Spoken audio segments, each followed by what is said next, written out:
Morning, Russell. Morning. Listen, we all know that the side need to win. There's no escaping that. Is not just for the points, though, is it? Psychologically, it would really give you and the players and everyone a bit of a boost. Yeah, nice positive start.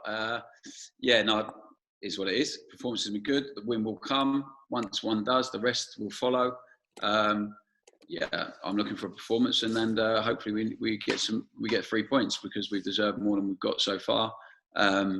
We've won 2 games in the cup, which has been nice. One away from home on Tuesday, drew last week against the team who are in the best form in the league and completely dominated them in the game and should have won. So a bit of frustration there, of course, but completely trust that when we win a game, we will be difficult to stop. And it has to start somewhere. So, this weekend we're going there to try and win a game, no doubt about it. And I guess when you're in this position, and nobody's panicking, obviously it's too early in the season, but from your perspective, it's about sticking to your philosophy as a manager. Yeah, I'll be honest with you, I could not care less about league position at the moment. Not paying any attention to it.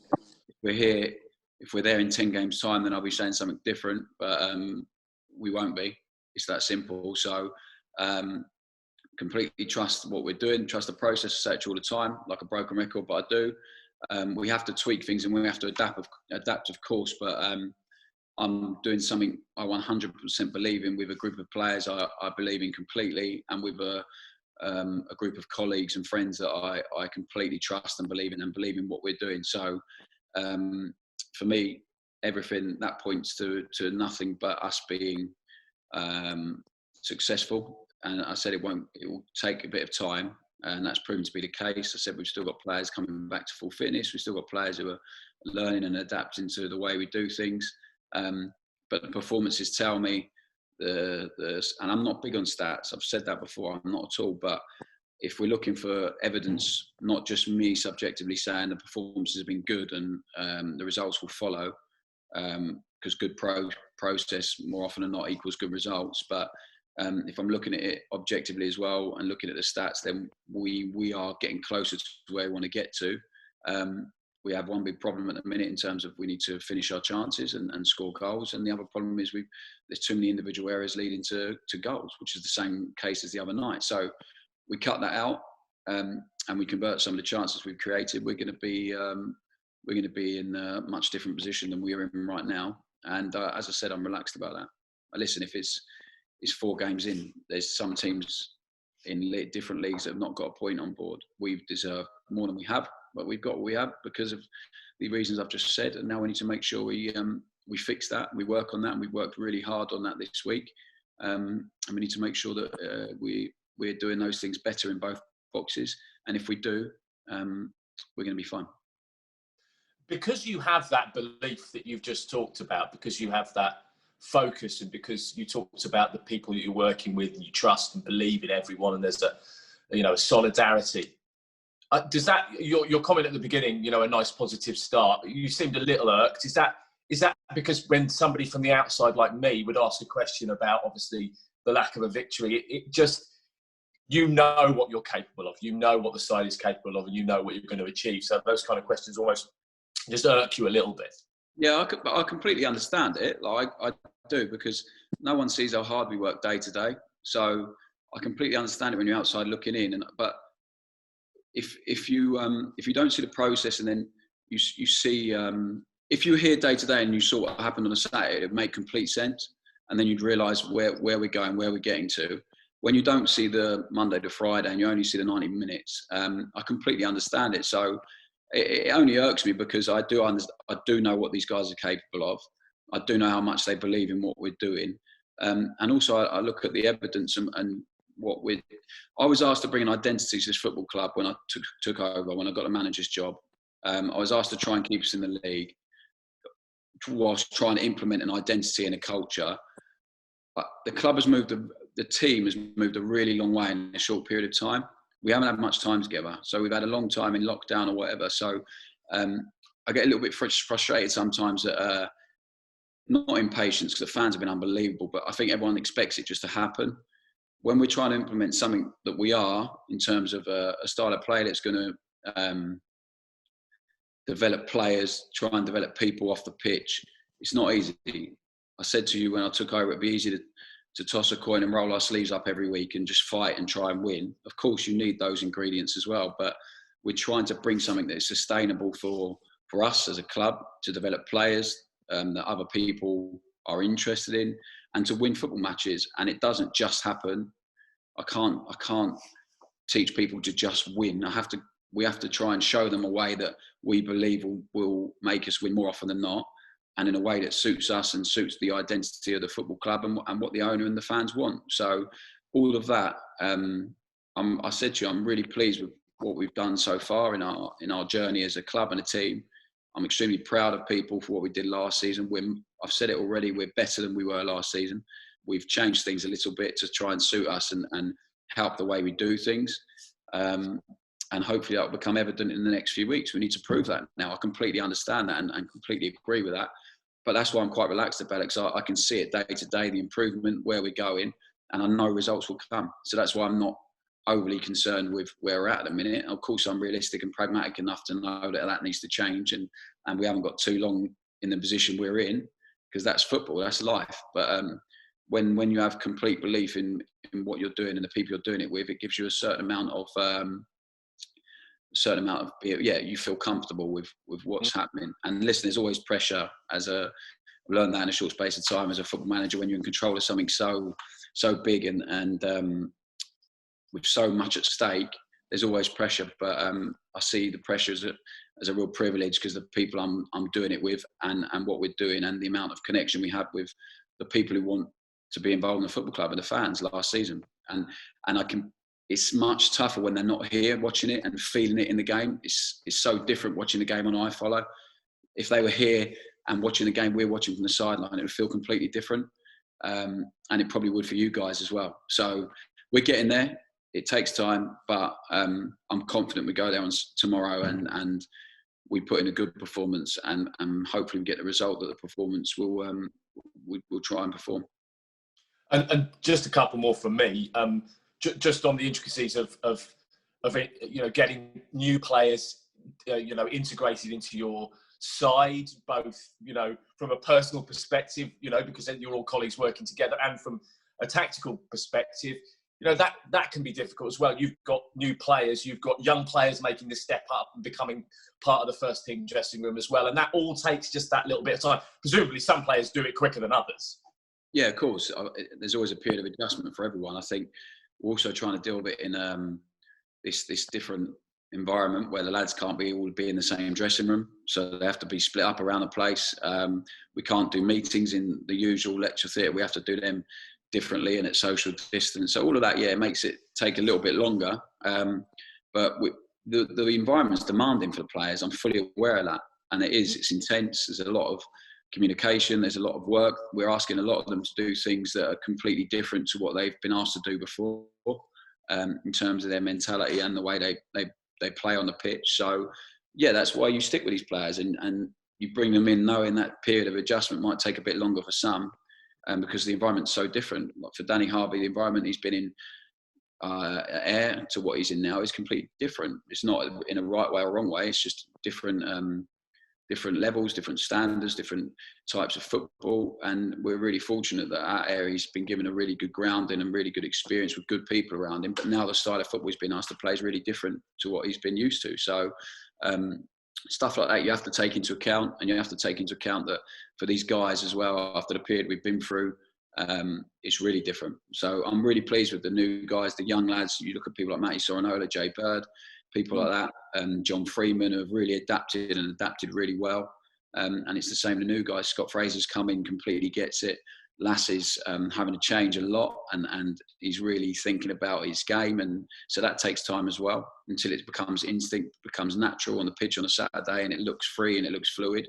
So we're dealing with all of that, and we're working through that really quickly. And as I said, it takes a lot of communication, a lot of hard work on both parties, from us as a group of staff and the players, and everyone's willing to put that in. So I'm really looking forward to seeing where we can get to. And I said to you all the way along, it might take a little bit of time, but we are, the crew on the side, we are improving, we're getting better, and it's really positive. Just finally on that conversation. Somebody like Richard Keogh, we're going to be talking to today, you get somebody like that who's got the experience. So that must be useful to at least have one player to come in and just kind of get on with what they've got to do. Yeah, definitely. He's been there and done it. He's lived everything in football. Yeah. So he'd be brilliant for us. I said that all the way along. He brings real intensity in the way he, at his age, he still wants to learn about what we're doing. He wants to be fully involved in that. He's great for the young lads because he brings that intensity to the way he trains, the way he goes in the gym, the way he does, just the way he is. So, yeah, he'll be massive for our younger players. And even with Dave Kasumu, you know, they've been talking a lot about stuff on the pitch, and Dave's asking him a lot about, you know, his experiences at high level. So even that just helps these young boys so much, help improve them. And, you know, a lot of people undervalue experience in senior players because of obviously everyone wants to go younger, wants to add value to younger players, wants saleable assets, but you don't get the best out of these younger ones unless you have more experienced ones in the building. It's as simple as that. So yeah, he plays a huge role, as does Dean Lewington, people like that. And the more we can take from that, the more we can use them to help us, the better. Just finally for me on Portsmouth, a side whose fans feel they should be higher than they are as far as league positions, and perhaps they should be, but you know, who knows? Is that something actually, that kind of feeling within a stadium? I realise the fans aren't going to be there, but that kind of feeling within a club that they should be high, you can almost exploit that to a certain extent. You can almost, you know, get under their skin. Well, yeah, I think it's a massive club for the level. I think their fans expect them to be competing right at the very top. But I think it's such early days. That's what I'm saying. You know, Portsmouth are not going to be in the position they're going to be in now. Fully expect them to be somewhere near the top of the league. And there'll be people at the top of the league that don't finish anywhere near that now. So it is what it is. It's dependent on your team, how long they've been together, the fixtures you have at the start of the season. He's proven, Kenny, you know, over a period of time that he's a really successful manager at this level. He's got Portsmouth there or thereabouts and really close the last couple of seasons, and fully expect him to be up there again. So it'll be a tough game for us. We had two really good performances against him last season. One here where we got a great result, and one down there where we conceded too early. But after that, we were excellent, and we lost. So if we can produce another performance like one of those two, then I'm confident we go there and we can get 3 points, and that's what we'll be trying to do for sure. Thanks.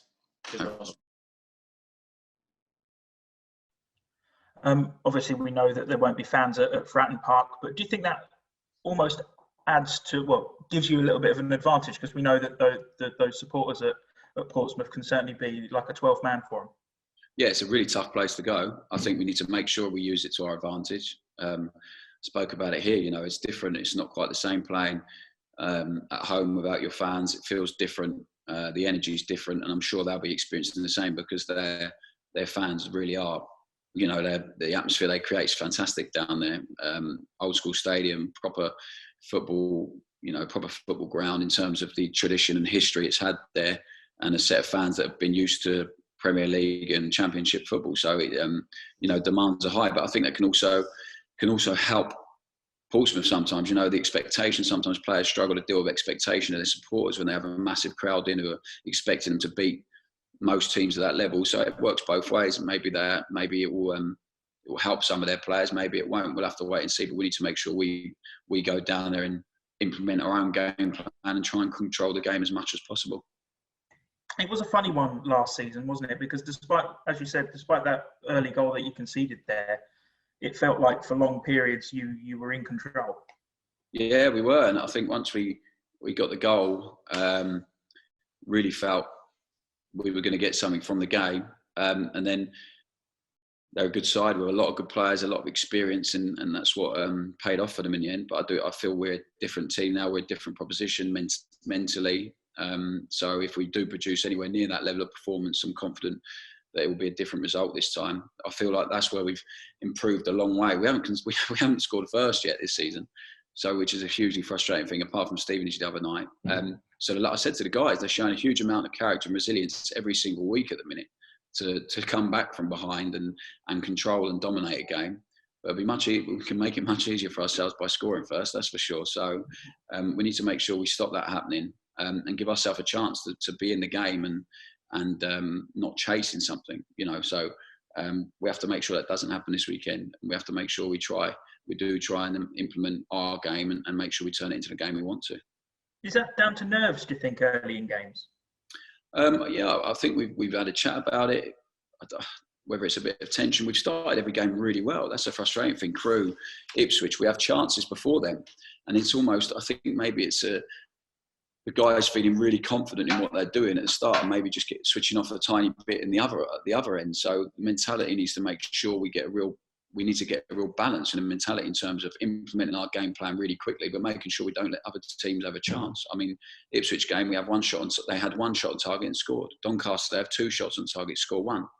Lincoln, before they get their breakaway goal at the end, they have 2 shots. So at some point that has to stop. We have to make sure we defend our box properly, and we're limiting teams to very little, but they're scoring and hurting us. So we need to make sure we stop that. A couple of injuries picked up on Tuesday night. What's the latest on Sam and Warren? Sam will train today, so we'll have to have a look at him, but we think he's going to be fine.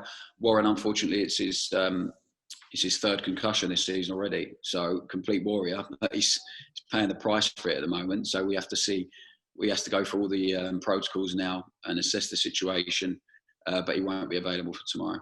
So yeah, I feel for Warren because he was playing really, really well on Tuesday before that. So now we just have to monitor it for a week, make sure he gets through all the tests okay, and hopefully be back with us for the week after that.